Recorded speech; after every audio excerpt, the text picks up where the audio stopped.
Good morning, ladies and gentlemen. The Committee on General Government Operations, Appropriations, and Housing convenes this budget hearing. The notice was provided to the media on May 15th and May 19th, and for the record, today is Friday, May 22nd. The time now is 9:02. The committee will hear and accept testimonies from the Office of Public Accountability, followed by the Office of the Attorney General, and then followed by the Department of Education.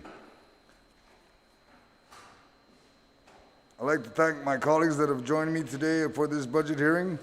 I will begin with the Speaker, Senator Tina Munoz-Barnes. We have the Legislative Secretary, Senator Amanda Shelton. We have Senator Regine Biscoe-Lee, Committee on Rules. We have Senator Therese Terlahi to my right, who's the oversight for the Attorney General's office. And to my left is Speaker Tina Munoz-Barnes, the oversight of the Office of Public Accountability. We also have today, we have Senator Peter Terlahi, Senator Tello Taidugui, Minority Leader, Senator Kelly Marsh Taitano, Senator Mary Camacho Torres, and Senator Jim Moylan, and we also have Senator Luis Muña. The conduct of this budget hearing shall be as follows. Those testifying on behalf of the agency we recognize by myself, and they have been invited. Speaker B.J. Cruz has already been sworn in.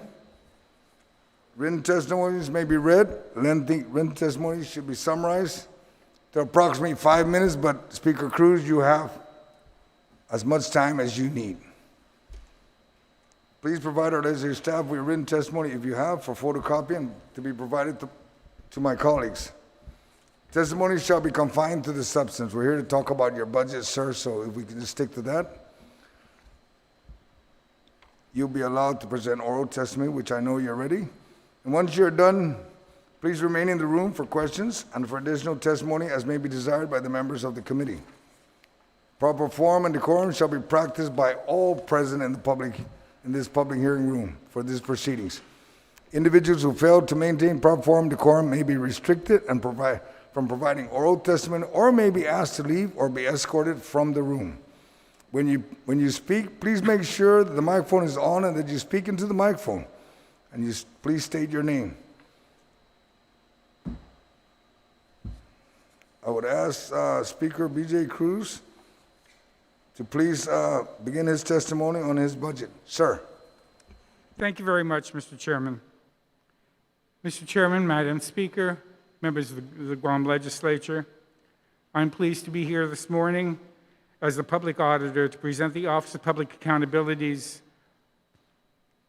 Federal Year 2021 budget request of $1,613,177, which includes $1.31 million to fund our current complement of 14, which includes the 3 that we have hired, and allow for the hiring of 5 additional staff auditors. The budget request also includes $301,000 to fund costs of other contractual obligations, including of funding for procurement appeals, hearing officers, website, audit, software license, and maintenance utilities. We also request that the unused or lapses for fiscal year 2020 be carried over to the next fiscal year. For many years now, the Office of Public Accountability has been challenged with the recruitment of new staff and the retention of specified staff.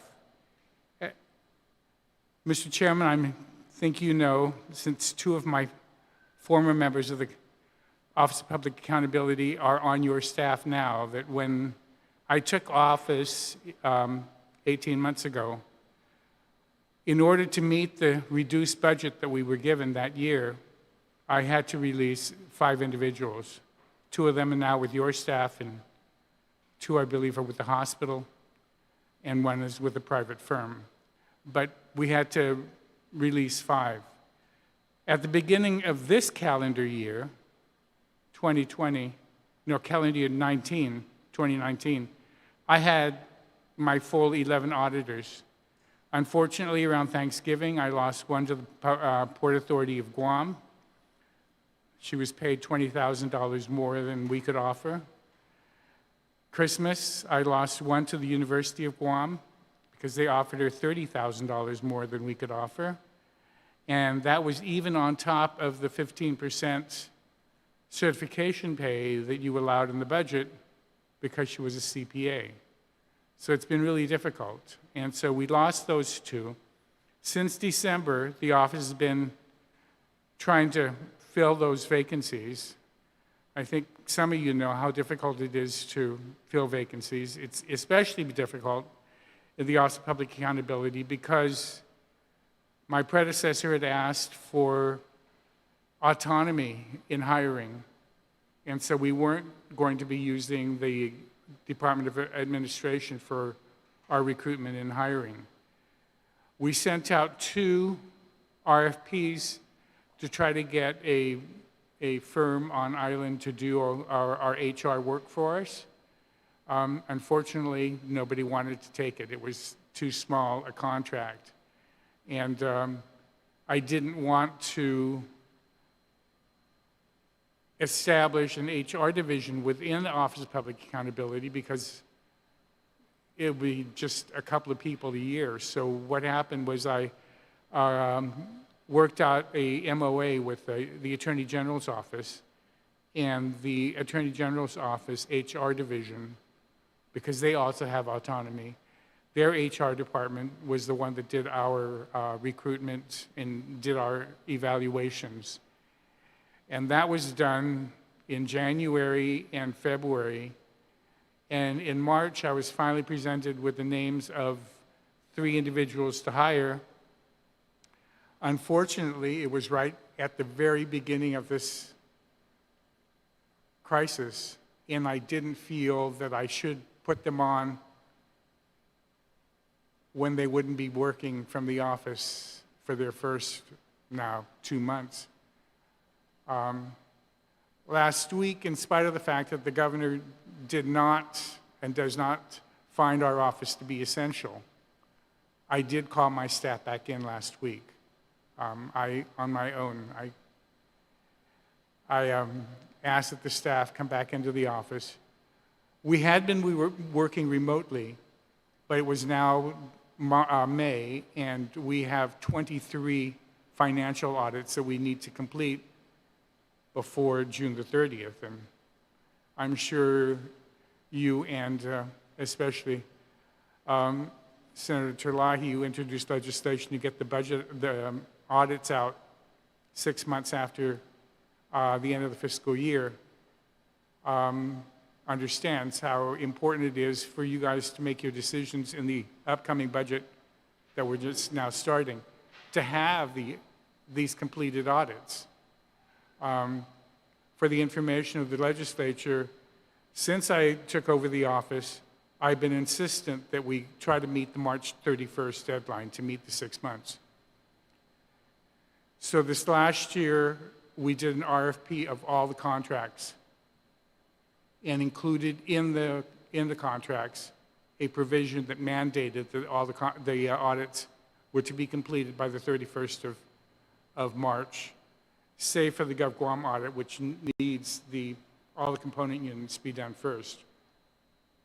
So that was done. We were on track to get it done to meet the March 31st deadline. Then this pandemic struck. And since we've been working remotely, we've been sending emails to the departments.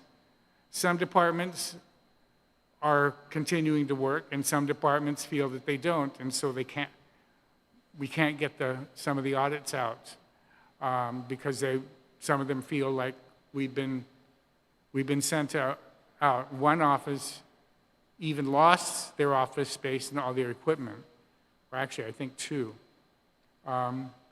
And so they had no place to work from, and I just said, well, remotely, can you help me? So we're now slowly getting it done. If you go to opaguam.org, you'll see that the financial audits are coming out.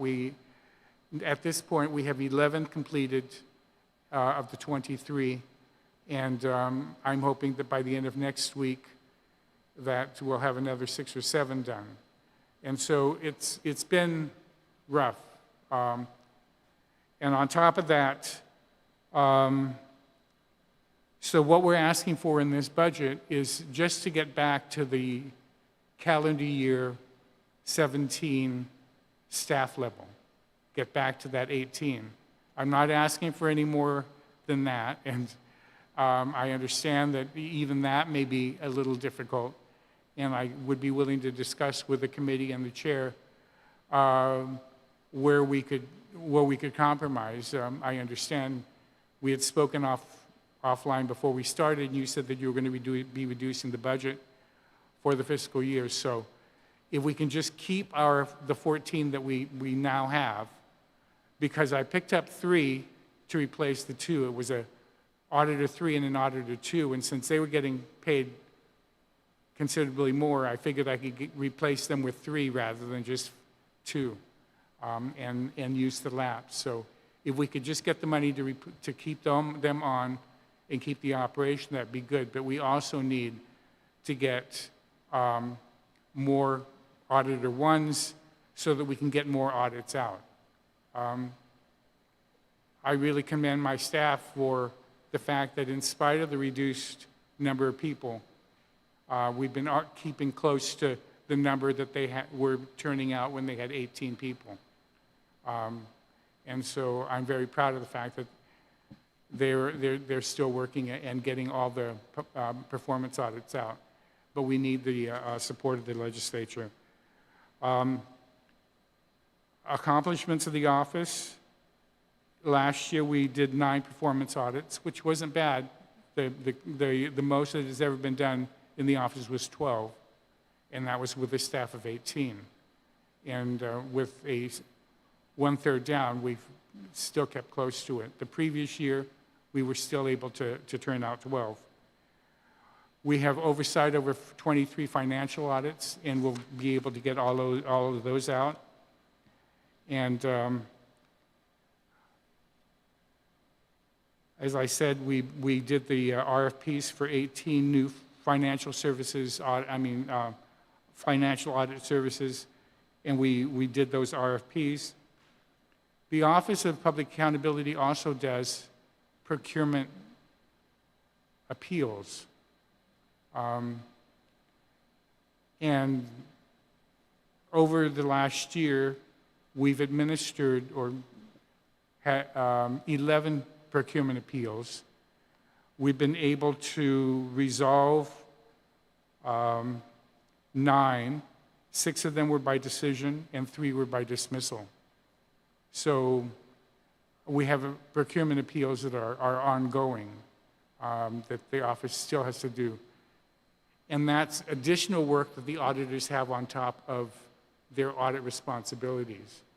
And I'm sure the staffers that you now have will explain how the office used to run with the additional people, and certain people just did procurement appeals, and the rest of them ran the office. And so for the upcoming year, for the 5 additional people that we're thinking of picking up, we would like to get 2 supervisory auditors to run the day-to-day operations of the office. Right now, I have a management team that does their audits, plus their management team responsibilities, plus supervising audits, and it just is really taking up a lot of their time. And pick up an additional 4 audits so that we can have 12 teams going at one time. But I leave it to this committee as to how many additional people you give us. But at the very least, if we could keep the budget that we have now to keep the staff that we have, and whatever little else you can provide us, we can do more audits. For the information of the committee, as far as the COVID, I know many of you are interested in the COVID audits. Yesterday, we sent out 5 letters, which won't make me very popular by people. On the procurement appeal, we sent out engagement letters to the governor, the GSA, Homeland Security, and Public Health and Social Services for the record of appeal on the procurement issue of the hotels. On the double pay, we've written to the Department of Administration about telling us who were getting whatever pay they were getting, who was supposed to be getting additional pay. But just to make sure that we cover everything and make sure that nobody thinks that we're just targeting one agency, we're writing to everybody, including the legislature and the judiciary today, asking for their records for the last 2 months to determine if any, including in the judiciary and the legislature, we're getting differential or double pay. And we will be issuing an audit on that. We're also doing, a team has been assigned to overlook I know early on, some of you were concerned about how the governor was dividing up the CARES, the $118 million that she received. We're reviewing her proposed budget and making recommendations and findings on the efficacy of any of the provisions that are being asked. So those 3 are ongoing, plus we're trying to get our financial audits out by the end of next month, because by law, we have to get the last one down by the 31st of June. And I'm sure that you're going to need it for your deliberations. So with that, Mr. Chairman, I just ask that this committee understand that we're not asking I'm not asking for an empire. All I'm asking is that we try to get back to the position that we were before the Trump Tax Act, when, ironically, I was the one that cut the office back because we had to, because of the Trump Tax Act and the budget shortfall that we faced that year. So with that, Mr. Chairman, I'm available for questions. Thank you, Speaker. Do you have slides? I understand you have slides. You don't need to? Okay. Speaker, you pretty much answered most of the questions I was going to ask you. And you have 3 laptops and accessories. You're currently asking for QBs and upgrading to QB Enterprise Solution. It's in your budget. I'm just curious. A what? You got QB Enterprise programs that you're asking for in your budget? Laptops and accessories, Yes, because we need laptops for each of the new individuals coming in. Okay, I just wanted to, so you're using it today, you just need additional is what you're asking for? Yes. All right. And Speaker Cruz, I do agree with you the importance of your office. I do understand the dilemma you're faced with versus what we were faced with when you were on this side of the street, so we understand. And I'd ask the oversight chair if she has any questions for you. Speaker Tina Munoz-Barnes. Sidzuis Masi, Mr. Chairman, Ana Sidzuis, Speaker, Public Auditor Cruz. Thank you for your presentation.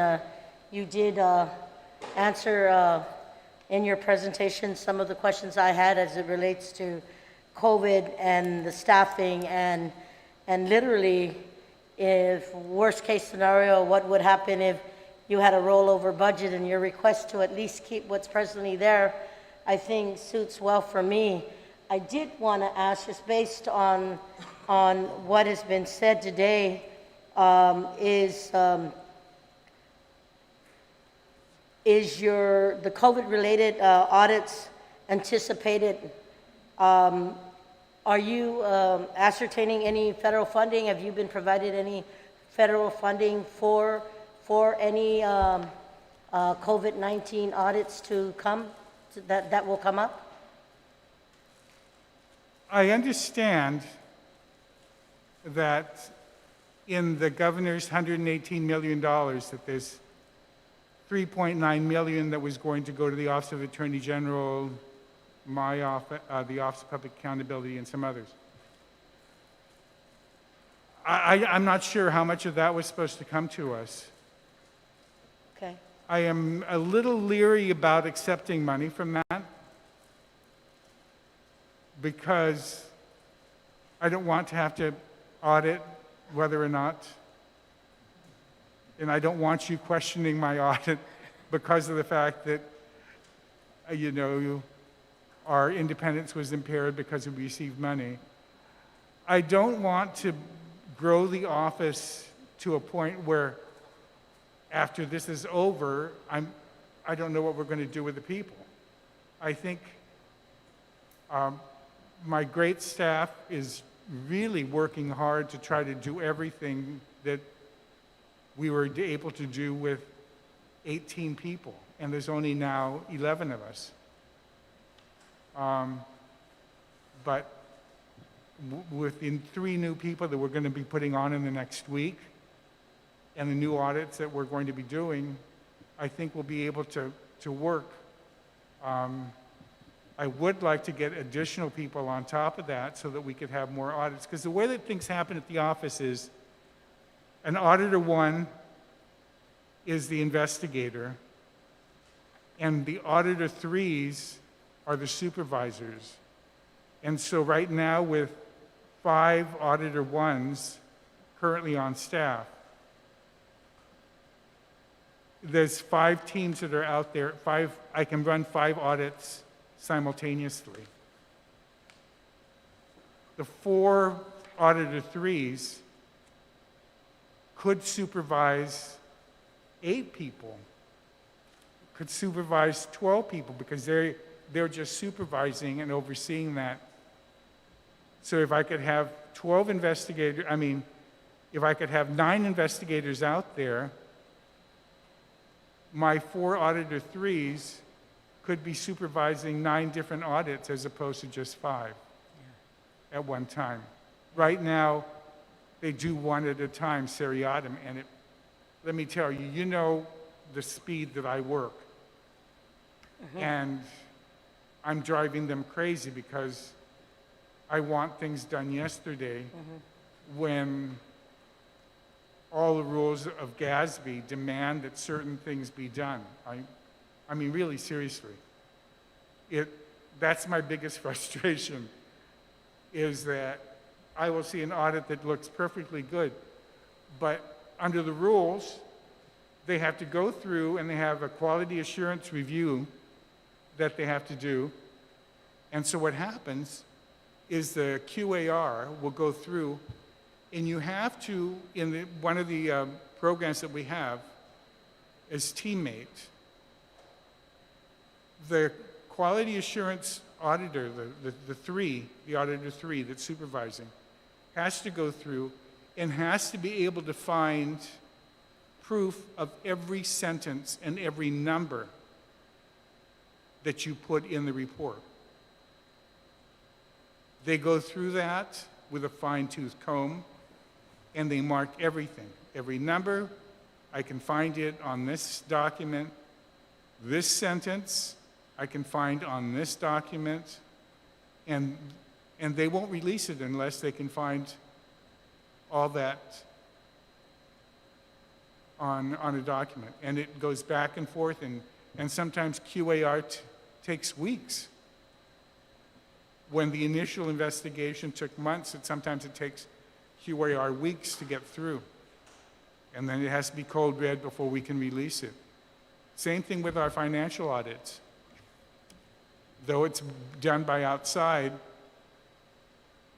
one auditor has to go through it and does the highlights, and then a QAR auditor, usually one of the 3s, will go back through it and look at everything and make sure that everything that you have in the highlight is in the is in the document before they'll release it. And so that's why it really is so time-consuming. I mean, I appreciate the work they do. It just frustrates me because I'm used to things being, but then sometimes, there could be mistakes if you don't have that kind of. And the thing is that as an Office of Public Accountability, it's demanded that you have this teammate program. And every 3 years, you have to have peer review. That means other public accountability offices come in and they check. They'll go through it and they will randomly select certain audits that you've done. They will go through and they will check everything. The same thing happens with the outside audit firms. Every year they get peer reviewed. And we cannot hire them unless they've been peer reviewed.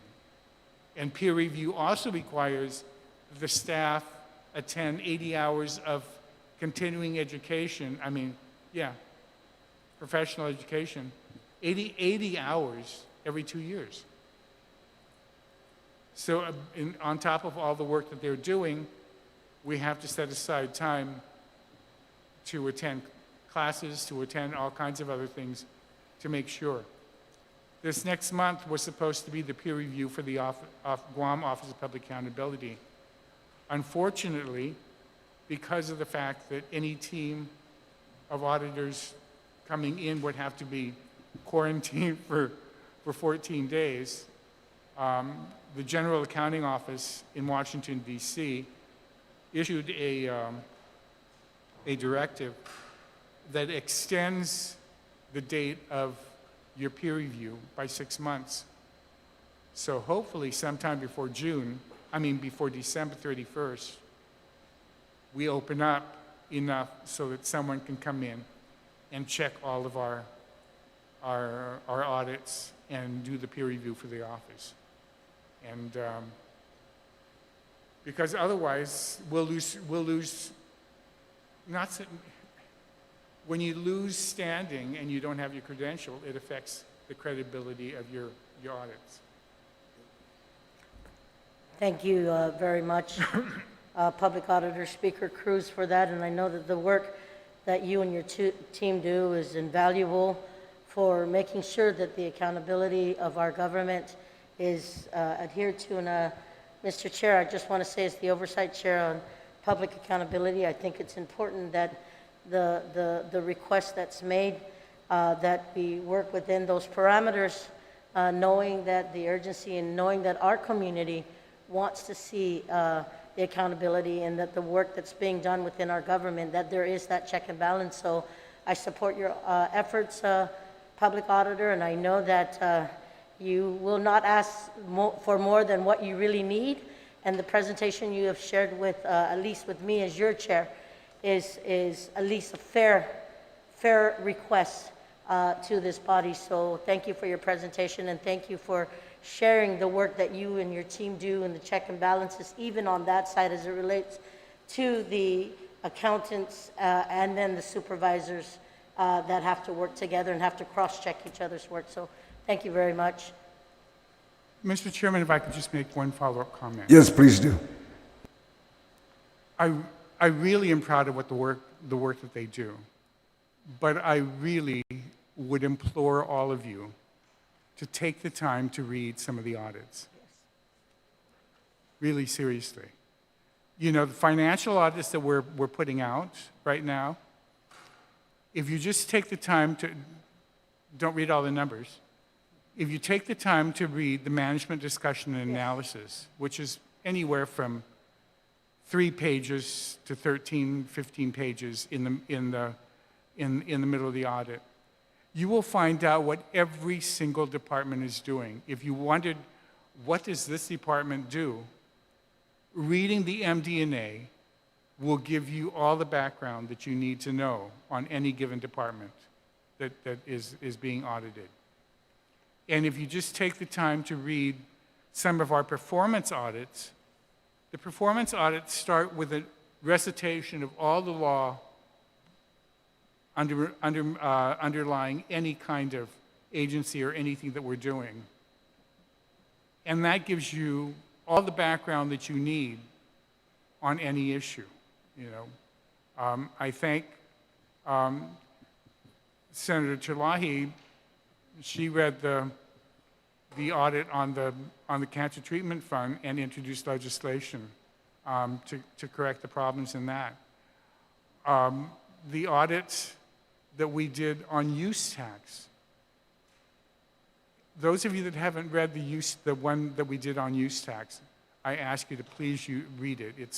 I think it's 1909. It was the last one we did. You would be shocked at how much money we're losing because at Customs and Quarantine, they don't have a scanner. Yeah. You know, and we did that audit because of the fact that I was told that weekly, a 747 flies in, 747-800 flies in, completely loaded with stuff. Found out that $1.6 billion of cargo comes in through the airport. 1.6 billion with a B. And I was shocked to find out that they only collected $136,000 in use tax. 1.6 billion. Those of you know that in Saipan, they collect, I think, $18 million just. So thankfully, the administration is trying to get them scanners and computers, and really, we're losing a lot through that. And during this pandemic, our brick and mortar stores aren't getting anything, but I'm sure everybody has been sitting at home online and keeping, you know, ordering. And with all the stimulus checks out there, with the stores not open, they're either being spent online or on base, and we're losing all that tax. So there's lots of them, and even the ones on the issues, all kinds of issues on the, you know, if you wanted to find out things about what was happening with the charter schools, I suggest you closely read them if you want to know anything about what's happening in the charter schools. It's the financial audit and the MD&A in those are really, really informative. Thank you. Thank you, Speaker Cruz. Sir, I have a simple question. Is the audit almost done on FY 2019's, the fiscal 2019? Because we're waiting for that one to determine how much surplus we have. Is that almost done? I'm expecting that soon. I wish I could say. Well, of the 23 audits we're supposed to do, we've released 11. Okay. As it relates to the specific GovGuam-wide audit that you're requesting, just last week, no, not even last week, it was day before yesterday, Mr. Burns asked for all the departments to turn in their report on their expenditure on federal funds, because besides the GovGuam-wide audit, there's also the single state audit of all the federal funds that have been spent. We had to send out an email to all the departments to please get the information in, because he's still waiting for information to be able to complete that. But I had hoped that the GovGuam audit would have been out in the middle of April. Unfortunately, it probably won't be out until the middle of June. But we're trying. Let me tell you, I'm sending some real nasty grants to people. They're not very happy with me when I'm writing to them, are you planning on issuing in October? Your list of things to do still is so long. And I've even sent copies of my emails to the chief of staff so that he's aware that I'm trying to get these things done. And I hate doing that, but if I know it's important for your committee and this legislature to have those things done, and if we can't get it out early enough, then it's of no use to us after you've made your decision on the budget. So we're trying. Thank you, sir. I now ask Senator Legislative Secretary, Senator Amanda Shelton, if you have any questions, ma'am? Thank you, Mr. Chair, and thank you very much for your presentation, sir. I appreciate all the work that your office is doing and understand the need for the increase in your budget this year, especially to help with the efficiency of putting out these audits, and right now really recognize the importance of transparency and accountability for our entire government. And so you have my support. And I just wanted to ask a question about the contractual services for the office. I understand that from last year's budget that this is a decrease in the amount that you're asking for, and I just wanted to know if you can explain a little bit about what the contractual services it is that you are paying for. For contractual services, it's a couple of things. We do procurement appeals. Because of the fact that I am a lawyer and I can actually sit on some of the procurement appeals, the cost of hiring out to have attorneys be the hearing officers has actually gone down. I'm not sure, my term is ending this year, and so I don't know if the next public auditor is going to be an attorney, and so there has to be money in the office to hire attorneys to sit as hearing officers. We have to pay for just the teammate, the software to keep up the audits costs $16,000 a year, the license. We have a webmaster contract to do our web. You'll see, if you go on to the opaguam.org website, you'll be, I don't know how many of you have been on it. You can find anything you want on there. The minutes for every single meeting of every committee, of every boards and commission is on our website. We're asking the legislature to allow for because it just takes up so much space in our server. We're asking that the law be changed so that the boards and autonomous agencies can keep their board meeting minutes on their own website with a link to ours, but not necessarily that everything has to come down and be loaded onto ours. It takes an unbelievable amount of space, all that. There's just a whole, it's an encyclopedia. Anything you wanted to know about government, you can find on our website. And, but that costs money to keep up. Absolutely. Thank you very much for helping us to understand better the complexities of your office. I really appreciate it. Thank you, Mr. Chair, for the opportunity. Thank you, Senator Amanda. Senator Lee? Buenas and half a day. Thank you very much, Mr. Chair, and thank you, Speaker Cruz, for joining us this morning and for your presentation.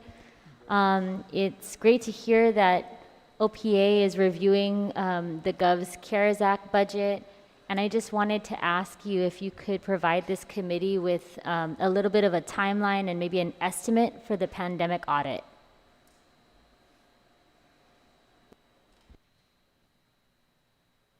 Under the rules, it's usually like 6 months, but I have told the staff that we've got to expedite it.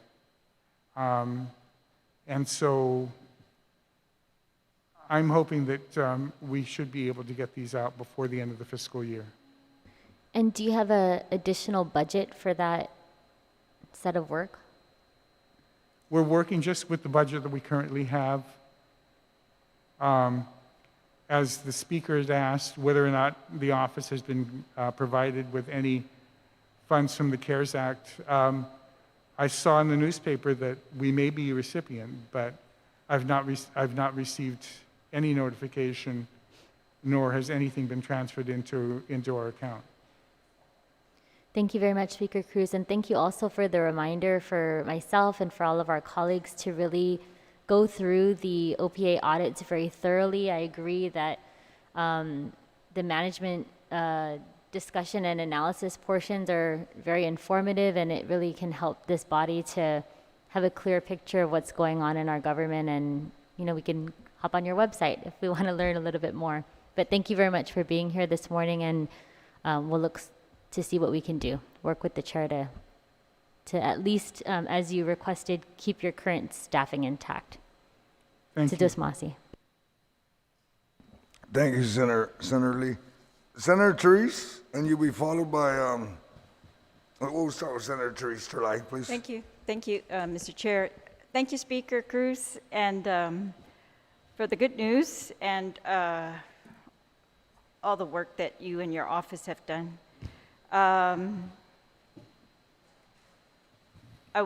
Most of the questions have been answered. I guess I just wanted to know at this point if, while we are waiting for the final GovGuam financial audit for 2019, are you able to provide advance information such as amount of deficit or some amount of the deficit, or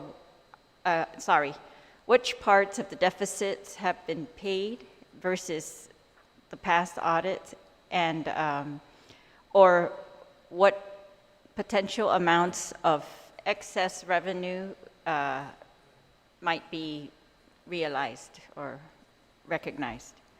Thank you very much for that question. Unfortunately, I really shouldn't leak any information from that, because it really does need to go through the process of the QAR and the verification. And I'd hate for you to say, well, in May you told me it was, and I'm going... I understand. Yeah, maybe if there are documents that you don't require your interpretation that are available, you could lead us that way, perhaps. Okay. Thank you. I've tried to read those financial audits, and the parts discussing deficit to me are that's where I kind of, I can't see like an itemized list of what they tend to include. Some of it includes, the way we're handling our Section 30 funds. They count that all as deficit. So yeah, just whatever information that you think might be helpful for our lay look at it. But otherwise, yeah, I'm very glad to hear about the progress of the audit so far. If we can help you with these agencies, please let us know. And I do appreciate looking at the audits, and some of them, you can look, they're even years old, and then you can see that up to this date, there hasn't been that much progress made to fulfill the recommendations of the audits. But Sizuz Masi, for all your work. Thank you. Thank you, Senator Therese. Moving along, we would have Senator Kelly Mars Taitanu, please. Sizuz Masi, Mr. Chair. And it's very good to see you here, and along with the others, to have heard of your very thorough presentation about the needs of the office, the increased efficiency of the office if we're able to increase your budget. That was all very important to hear. Some of what you also mentioned was that you're going to be reviewing the CARES Act in order to make recommendations. So regarding the CARES Act monies, if it's able to be answered in this sort of way, what kind of processes and procedures do you hope to find in there? Well, I think what's going to happen with that is that we've asked for the list of the list that the governor has published. We're asking for the documents behind those from the agencies. Why did they request this amount of money? And we're going to review that request to find out whether or not that's CARES related or that should be covered in this budget. And so we're going to be reviewing all the departmental requests for inclusion in that budget. I know that we were sent a note. Was there any CARES related expenses in our office? And I wrote back and said no, not that I know of. So we'll look at everything to try to determine how those amounts were reached and whether or not those are within the guidelines. That sounds like very good work. We'll be looking forward to your review and your recommendations. I was one of the ones who wrote a letter to the administration asking about the procedures for divvying up the money between or among essential and non-essential government entities to be able to understand how they prioritized, if they prioritized, and just to understand the processes in general. And so they had mentioned that they sent out that open call, and it sounds like your office was part of that open call with an attachment of the CARES Act guidelines, but that they had not provided anything further. So I will look forward to, as I said, your list of recommendations. I don't know if any of it would involve prioritization or even just making sure that the essential agencies' needs are met first and the non-essential agencies next. Would that come in as a consideration, would you say? I don't think it should be our role to prioritize. I mean, we have to recognize. I think ours can only be a finding that this is an appropriate expenditure and this is an inappropriate expenditure. Priority is executive, and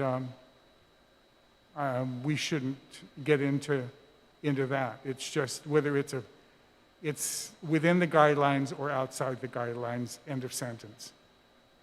Well, that's helpful so that I understand what the processes are going to be and what we can be looking forward to out of the office. Situus Maasi, Mr. Chair, for letting me ask the question. Thank you, Senator Kelly. Senator Jim Moylan, do Thank you have you, any questions, sir? Yes, thank you, Mr. Chairman. Thank you, Speaker Cruz, and especially for pointing out the deficiencies in the department and where the legislature could really assist you. So I understand that your staffing pattern is so important and it's understood, but I can see where we have, it's a non-competitive salary. So when you come to that point of finally giving all the training you need to for your employees or your team, we end up losing your staff because we're just non-competitive. But you were able to maintain those employees that you currently have, and that's commendable.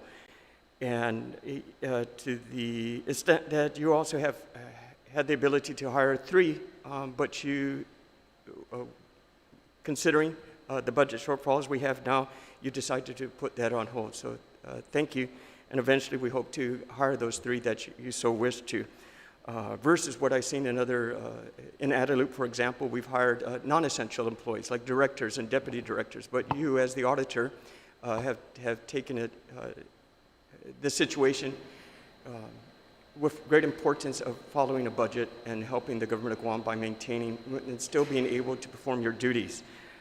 And I also want to commend you on what you spoke about with your expertise as being a lawyer.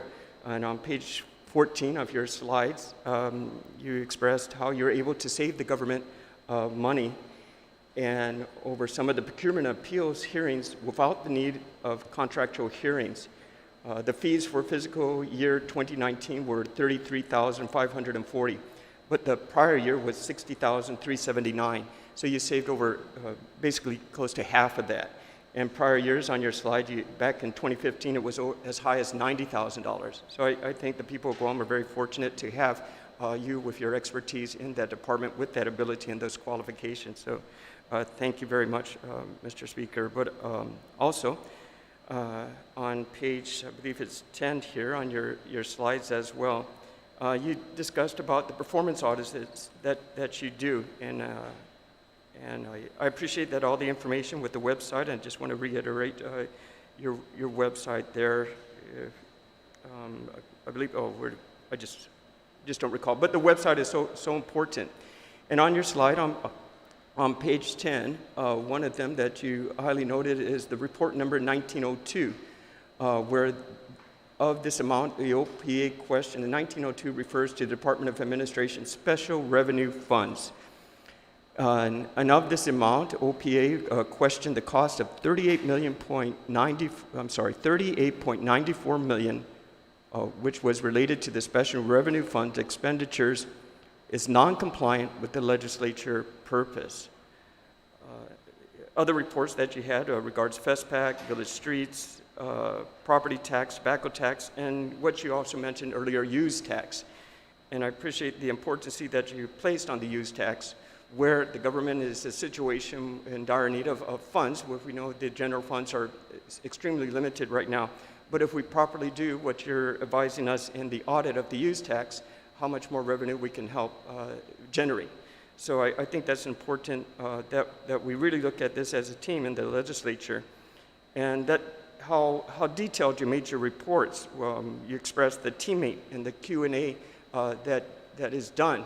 So you're taking it to such a deep level, and it's such important to not lose any of the qualities of the report that is done. It's not fraudulent, it's not anything done quickly, but there was a lot of effort put into it.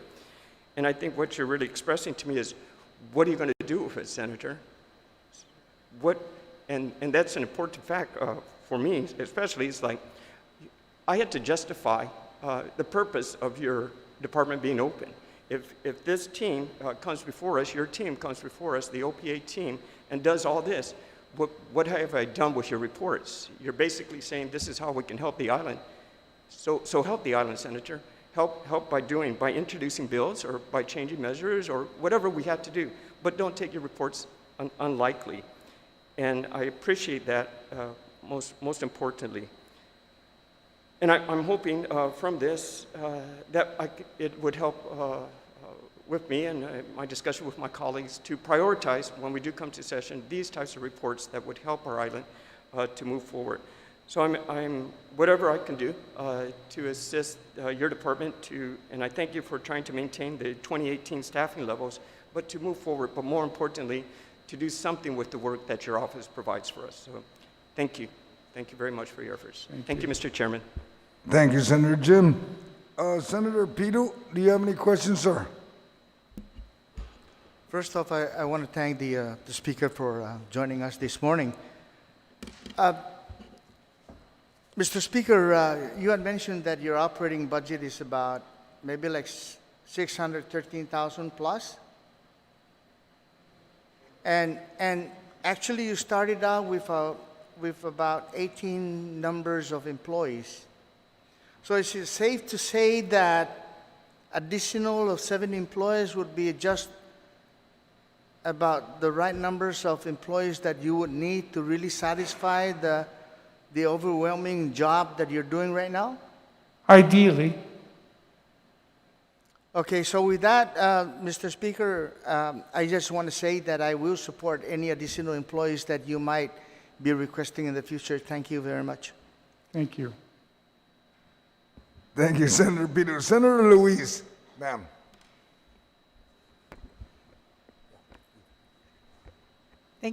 Thank you, Mr. Chair. I can't really see you when you're up there in the podium, so I'm not quite sure, but thank you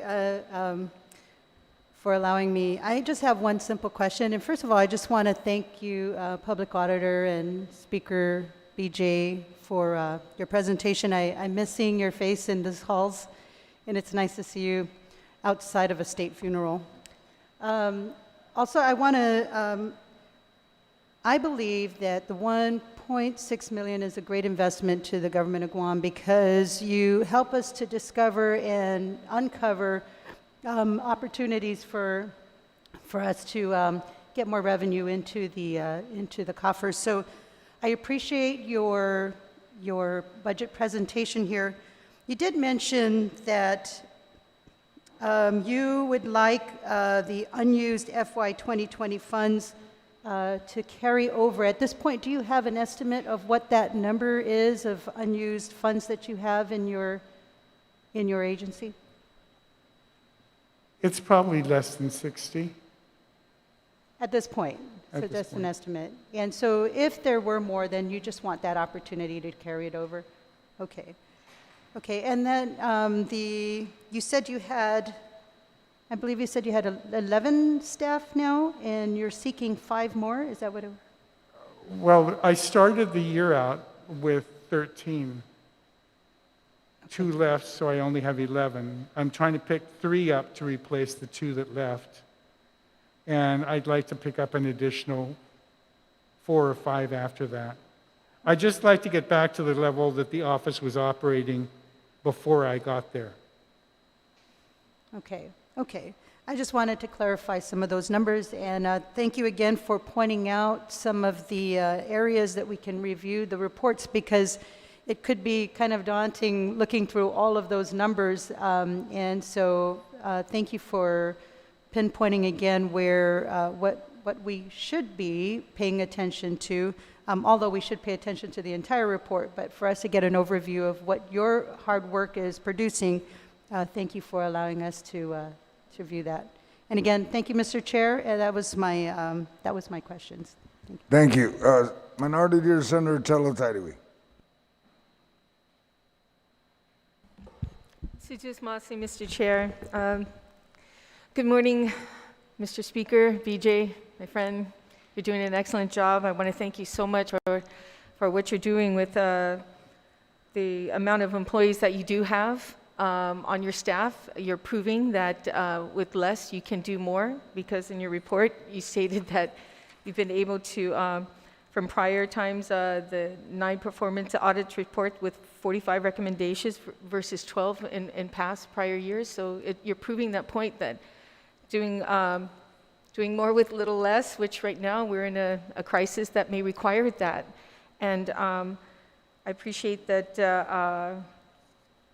you're still putting out a lot of information from your office or doing the work, but however, you have to be conscious of overload, exhaustion, and burnout, and losing employees because of that. So, I also like to thank you for recognizing a conflict of interest by receiving any federal funding from this CARES Act, especially if you're going to oversee the audit on that.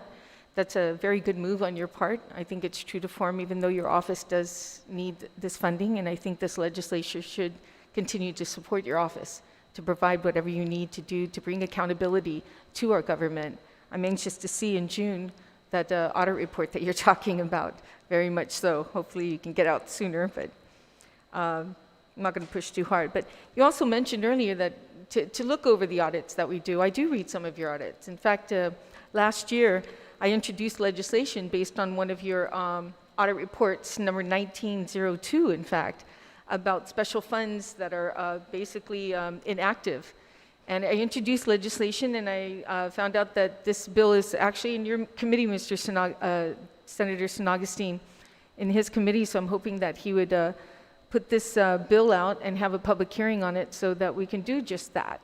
So hopefully we can get your testimony on that. There's quite a bit of inactive special funds accounts. So that being said, Speaker, again, I congratulate you on doing what you're doing with as little people have you had? And my last question is on the organizational report.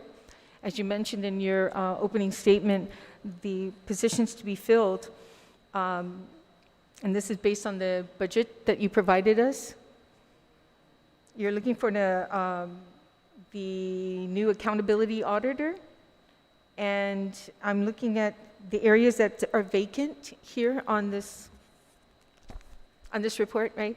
So we're looking at filling one accountability. There's a vacancy in the auditor 1. Is that the one you're looking for? And the other 2 are in auditor 2, right? Those 3 places. Okay, I just wanted to make sure that we see that right, because I thought it was just something different, but go ahead. Yes. Before I came to the office, my predecessor, Doris Flores Brooks, had a study done by Leading Edge, an HR firm. And they came up with a staffing pattern and salaries for the office. And their staffing pattern had the public auditor, 3 management people, and then auditors. Those 3 positions are still vacant. There's supervising auditor, managing auditor, and director. I'm not trying to fill all of those. I'm just trying to find someone to supervise so that I can have my auditor 3s spend all of their time working with the auditor 1s and 2s to get the audits out. Okay. And to get more people. Yeah. Unfortunately, to Senator Moreland's question, when Leading Edge came up with the salaries, for proposed salaries, since the office was still under Department of Administration, they had to submit the findings to Department of Administration. And Department of Administration went through and struck down the salaries that were proposed, reduced them, which really negated the effect that the public auditor, Flores Brooks, was trying to do, was to upgrade the salaries so that she wouldn't have to lose them to the university or to the port or to any place else. But unfortunately, they were reduced, and so we're stuck with that. Mm-hmm. That was the system then, and It's the system now. That brings me to the part where you mentioned how you were moving forward before the crisis began about autonomy. Can you explain a little bit of what you said you're going through this process of trying to get to that position? Can you explain if there's anything that you need from this legislature to go in that direction, and what is the process in what you're trying to accomplish? the autonomy, well, was 2 things. One is that if we could just get back to the calendar year 16 and 17 year, calendar 16 and calendar year 17 levels of 18, 18 on the staff, we could really produce a lot more. Independence is going to be a completely different thing. A peer review was done of our office, and we were downgraded, not downgraded, but we were found to be not independent because of the fact that the budget of the office goes up and down, depending. For a truly independent office, in some jurisdictions, especially in the Pacific and even in Northern Marianas, the office is actually allocated a percentage of the budget, so that there's no question. The independence shouldn't be because you're upset that the office does an audit of the legislature or the governor's office, that you strike down the budget. But that's a whole other discussion for a later day. Independence is way off, but it is something that we need to discuss at some point. Yes, I think so too, as well, bringing that up, and look forward to having those discussions with you. Again, thank you for being here, and I wish you the very best. Stay safe, and like Chris says, wash your hands. Thank you, Mr. Chair. Thank you, Senator Tello. Senator Mary Torres, ma'am. Thank you, Mr. Chair. Mr. Speaker, it's always nice to see you, sir. And your presentation is always thorough. I appreciate your decision package and the slide presentation that you prepared but did not present today, because it gives us a very good feel for the Office of the Public Auditor and all that you aspire to do and all that you've accomplished to date in this year. But I think also what is critical is how we have to hone in on what it is that your office does to promote accountability and efficient, effective management throughout Gov Guam.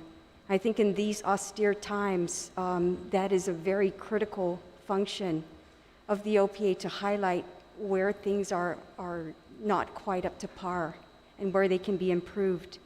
I just wanted to also mention and ask you, in your cover letter to the chair, one of the things that you had asked for was a carryover of unused funds. And I know that that was asked previously, but given the situation that we're in now with the decline in general funds and no prospect of how things are going to improve and when, what do you think the likelihood of any carryover funds or excess funds being realized by any departments are at this point, including yours? For the other departments, I hesitate to speak for them. I just know that for ours, I cut it so close. For the previous year, there was only, I think, 60. When I cut the staff back, the lapse was not enough for even one person. Oh.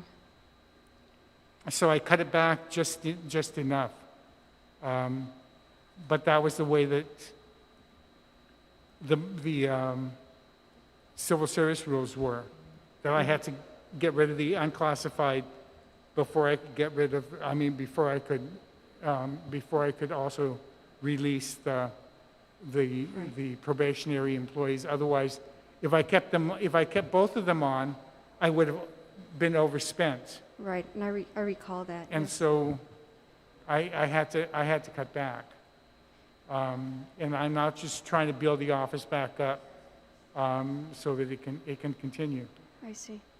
I wanted to also comment. Thank you for discussing the use tax and the loss of revenues, because one of the things that I most recently did was I introduced a measure that would update the customs manifest law. That what it would do is it would require people to file in advance the declarations of all items being brought into Guam, so that aside from helping to capture illegal drugs coming in, it would also capture those bill of ladings and manifest cargo contents that are not, right now are you're only required to file them up to 2 days after they arrive. So, the whole system of how to declare and capture and properly inspect and tax, I think the solution to that, I think the updating of that is on its way in a bill form. So hopefully that was one of the takeaways that I got from one of your audits. So I appreciate also that you encourage us to look at that, because one of the things that we have to be, especially now, especially concerned about is where are we inefficient in the government? Where is there waste or abuse, and how can we best remedy it? So I just wanted to commend you for the very good work product that you've put out, given your decreased staff this year, but mostly for reminding us the need to be efficient and transparent, especially during these dire days when our economy is almost at a standstill with the tourism market being suspended. But you have my support, sir, and I certainly hope that you get all that you need to accomplish your goals in the Office of the Public Accountability. Thank you. And just as a follow-up on the use tax one, if you just applied the 4% tax or the 5% tax of that 1.6 billion, it's almost 70 million in tax.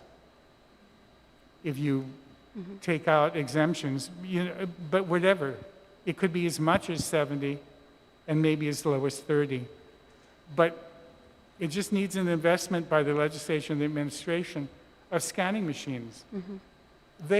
One year they spent, I think it was $30,000 to burn the manifest that they had. If you go up to the Customs and Quarantine, you see all these boxes and these things. That's not cargo coming in.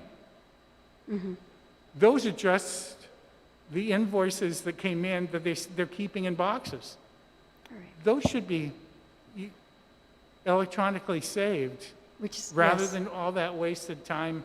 They do 30 boxes a month.